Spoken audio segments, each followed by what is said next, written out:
The Pakistani Foreign Minister joins me now from New York. Mr. Minister, thank you so much for joining us. It has been a very busy day. From your end, do you hear any talks about a possible ceasefire coming anytime soon? I am convinced the tide is turning. I am convinced the pressure of public opinion is mounting and ceasefire is inevitable. Israel is losing out. They're losing the media war despite their connections. They are losing the media war. The tide is turning. What are their connections? Deep pockets. What does that mean? Well, they're very influential people. They control media. I would call that an anti-Semitic remark. Well, you see, the point is they have a lot of influence. And they get a lot of coverage.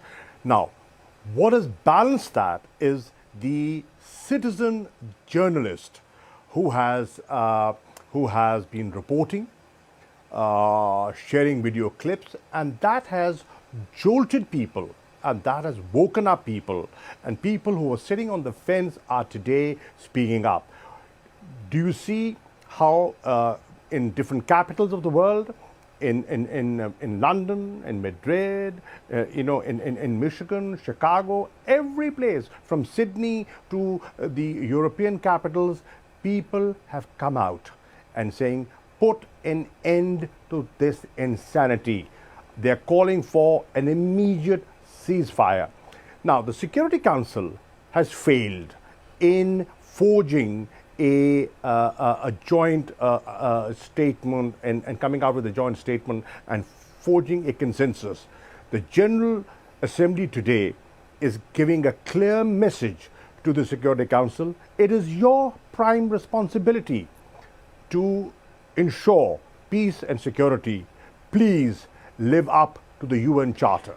But, Mr. Ambassador, can we not separate the fact that there are calls for peace and for equal human rights for both sides, for Palestinians and for Israelis, without anti-Semitic talk and rhetoric? And we are seeing an increase in anti-Semitism throughout the world.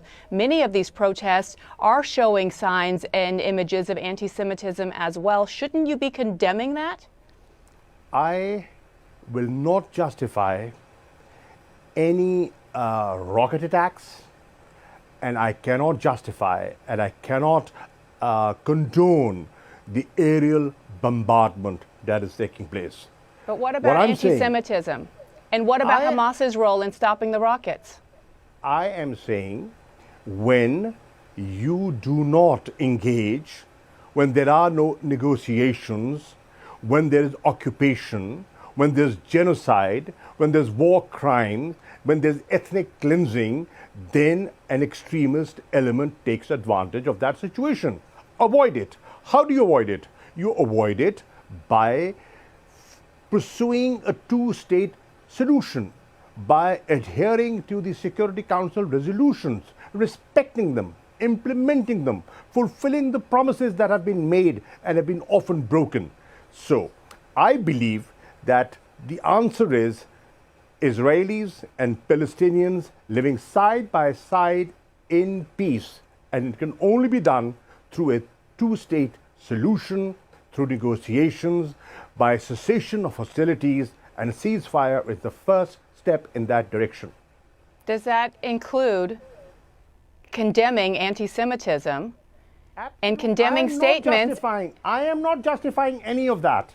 You began this conversation. I am so sorry. There are so many things I want to talk to you about, but I personally am offended as a journalist. You began this conversation by saying that suggesting that Israel has, quote, close friends and powerful friends in the media. That is an anti-Semitic trope. No. What I'm saying is the perception.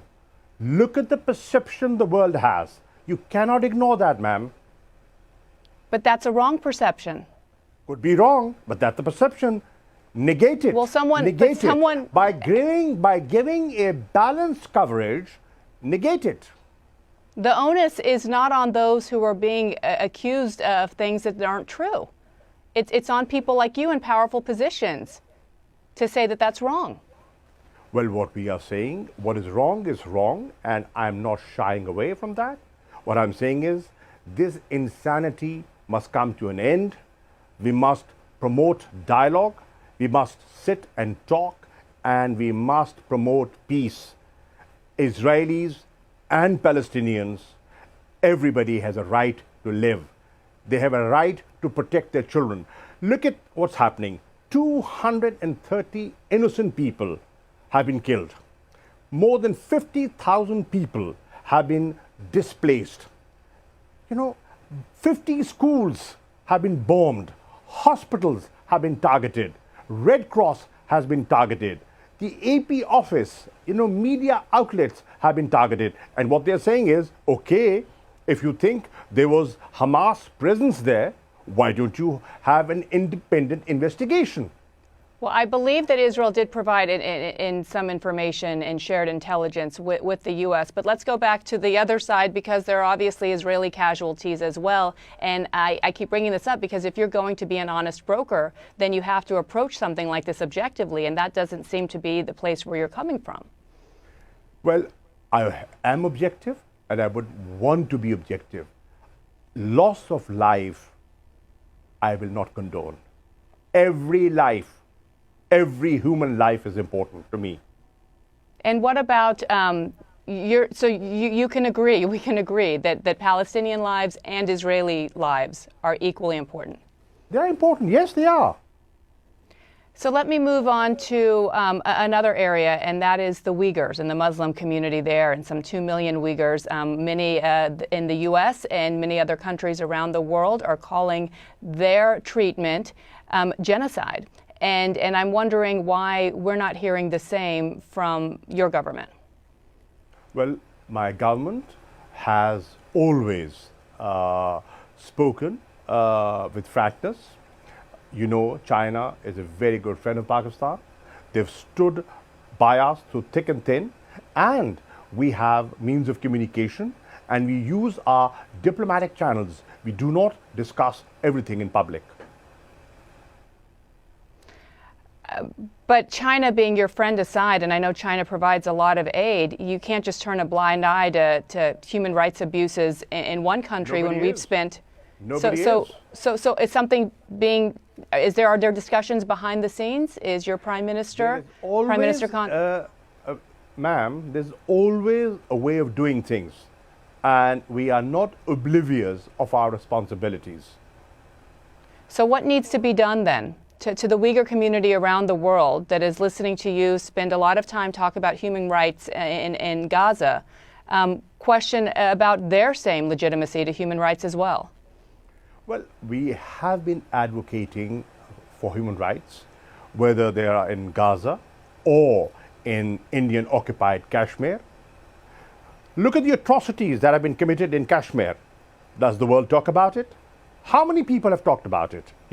Let's be fair. Let's have a fair assessment of how much coverage has that got. Mr. Ambassador, I do want to turn to the pandemic, and we'll end. I'm not ambassador. I'm sorry, Mr. Foreign Minister. Let me turn to the pandemic and ask about the latest wave that we've seen in your country, in Pakistan. We've seen an increased number of cases there and deaths. What is being done? How alarming is that? And what does your country need to help in this fight? Biana, to begin with, Pakistan has managed, under the leadership of Prime Minister Imran Khan, the first wave and the second wave reasonably well. We're in the midst of our third wave. Now, if we draw a comparison of the situation in Pakistan and next door, look at the situation on the, what our eastern neighbors facing, there's a huge difference. There are over 4,000 casualties on a daily basis. There's no winner. I'm not pitting you against India. I'm saying that every loss of life is a tragedy. Absolutely, it's a tragedy, and we are sympathetic, and we offered help. I offered help. We said, listen, these are human lives. We're in the same region. We are willing to help. They did not respond, but our offer still stands. What we are doing is, we are doing our best to bring the positivity down, and what we need right now is vaccine. We've been gifted vaccine by China. We have bought vaccine, but the vaccine that was promised to us through COVAX did not come in time. And what we need is inoculations to protect our people, the marginalized people, the paramedics, the doctors, the people who are on the front line. So that process is going on.